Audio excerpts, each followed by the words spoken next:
this place real? That depends. If real is what you can feel, smell, taste, and see, then real is simply electrical signals interpreted by your brain. Pikachu, I have in my hand 2 pills. You take the blue pill, and the story ends now. You take the red pill, you stay in Wonderland, and I show you how deep the Diglett hole goes. But be warned, dive too deep, and you may never return.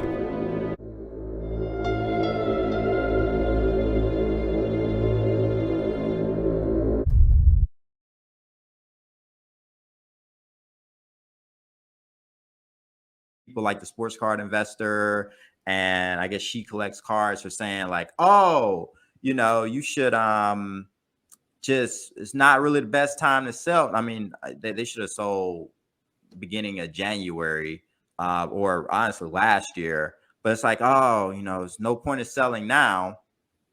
And I it's thought She Collects Cards was selling F1 earlier this year, some of her bigger cards, but I don't know. I don't want to make the wrong assumption, but that's what I was looking at. Here's the thing. Here's the thing about this. A lot of these content creators and pumpers, maybe they want the best for their people, but I just think the way people think, I even think about like dictators.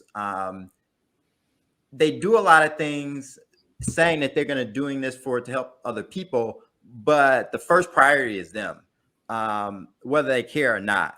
And I think it's one of those things where even if there's something, also a lot of these people are still learning about the hobby too. So there's some certain cards that they don't know about, and there's certain cards that are much rare. We mentioned 1986 Fleer PSA 10. There are other cards that are better than that. There are actually certain autograph cards for 1986 Fleer. They're super rare, even rarer than the original 1986 Fleer.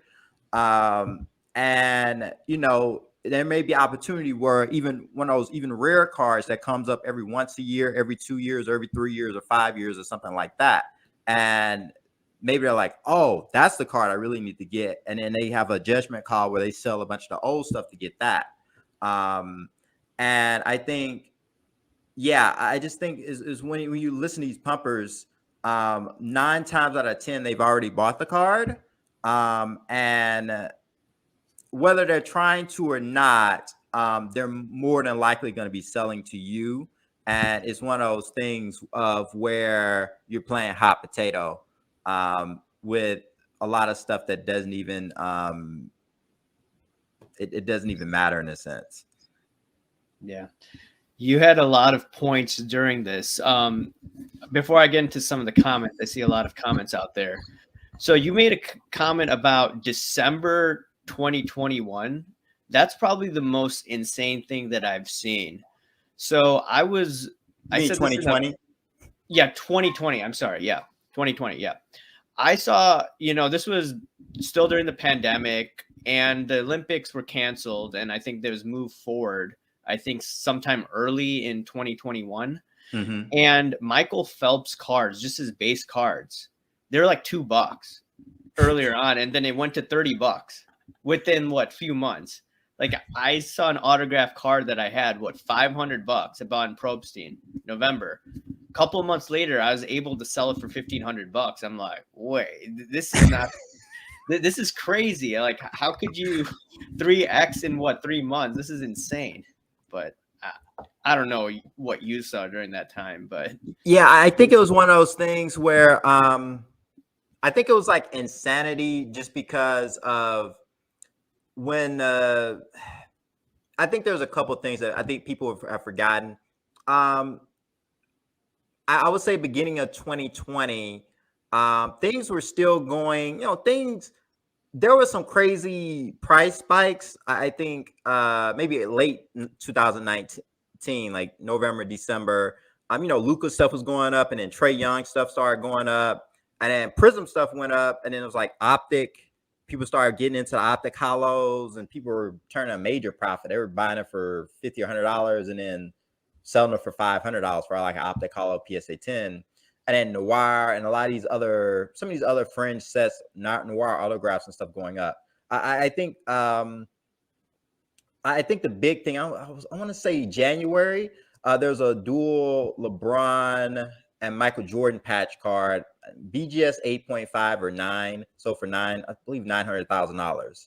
And then Gary V was like, I told you, and he had a video, and then a bunch of people started rushing in.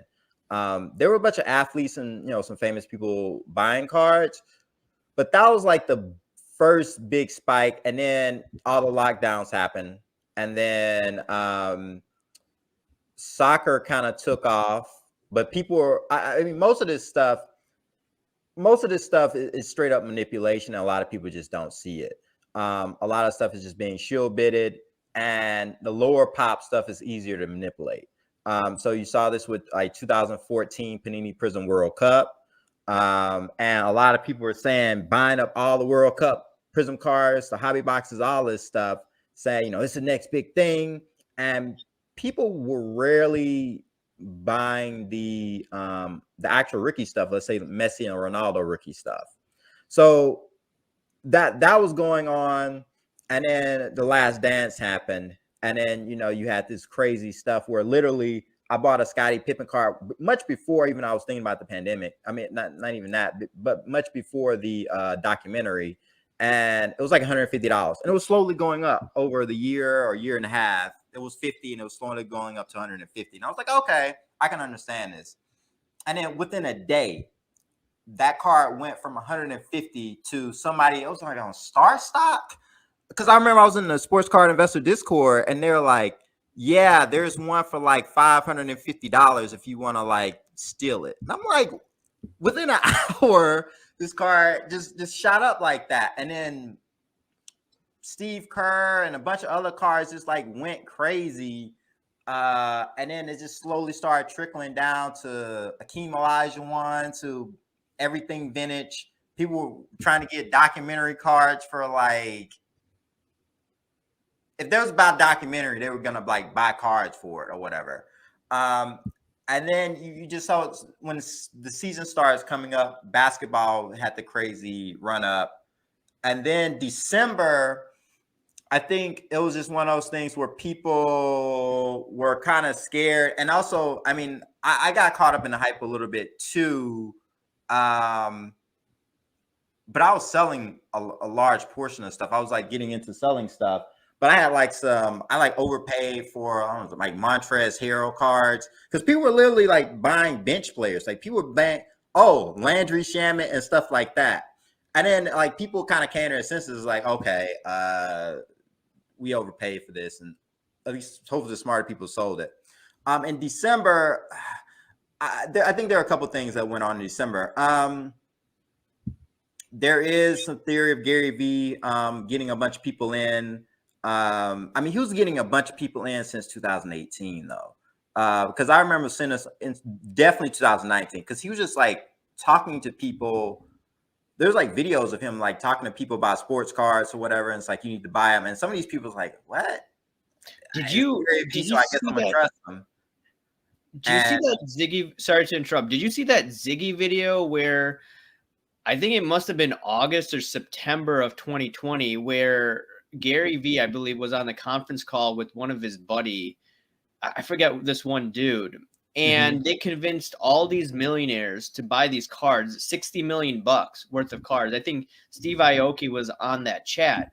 And like you're saying, Gary V convinced a lot of people. And it seems that, that's what he did. And that's why one of the reasons why we saw those crazy spikes, because all these athletes were just buying up, or celebrities were just buying up crazy amount of cards, pushing them to crazy levels. Yeah, definitely. I think he's a big part of it. I would see him as like a catalyst. I think a lot of this stuff was going to happen anyway, but I think he's like a catalyst, and maybe the run up with sports cards, maybe it would have ran up that high, but maybe it would have took a few more years. Where So I do think he played a big part of it. I mean, obviously a lot of stuff he already had. And he did sell some of his stuff, because I would listen to some of his podcasts when you do like props and drops or whatever. And he was talking about he when the downturn happened in the sports card market, he was like, yeah, I'm thinking about selling some of them just because I can like buy back some of them for cheaper. And I was like, and he was like, yeah, I'm going to the national, this year's national, like 2022. And he was like, they're selling cars. And I was like, oh, so he must know that some of this stuff is going to be going down. I think most of the stuff he's going to keep. And I think for him, though, I don't know if it's like, I think it's two things. Because I think once you get so excited about something, you can, you want to get a bunch of people in it. And I know when I was like first getting into sports cars, I was like very excited. I wanted to get friends and a bunch of people into it. And I was like, oh yeah, I think it's a good opportunity. Like, I don't think it's going to last like super long, but if you want to flip or whatever, it's a good opportunity. But I think that's part of it. And then, I mean, the second part, he probably knew that like this stuff is going to run up. A lot of people are going to get into it. And the truth of the matter is people aren't going to blame him. I think people are going to look at other people who are making consistent hype content for sports cars and turn on them. And I think it's going to be people like the, Great Curator, or maybe Sports Card Investor. But Sports Card Investor is also he's making a pivot. You could tell he's making a pivot, and he's trying to,